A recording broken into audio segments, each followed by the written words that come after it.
فاكرين الحلقة اللي فاتت لما كنا بنقول الجو بدأ يتعدل، الشتاء بدأ يبان والمطر أخيرا نزل؟ كويس، بس في الوقت اللي كنا فرحانين فيه إن الدنيا بتهدى، الأرض كانت بتغلي من تحت. تعالوا الأول نعرف يعني إيه Large Igneous Provinces.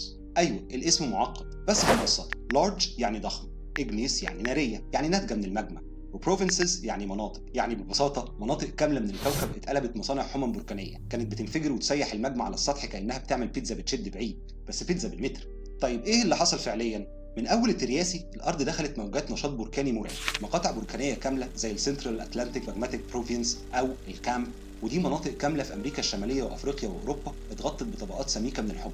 النشاط ده فضل شغال لفترات طويله، مش مجرد انفجارات عابره، وطبعا لما بتطلع ماجما بتطلع غازات، وده بقى اللي لعب دور كبير في تغيير اللعبه كلها. انتاج ضخم من ثاني اكسيد الكربون وثاني اكسيد الكبريت والميثان وغازات تانية ملهاش كتالوج وقتها، والنتيجة احتباس حراري مرعب وتكون أمطار حمضية دمرت نظم بيئية كاملة وتأثير مباشر على الكائنات اللي لسه طالعة من انقراض العصر البرمي.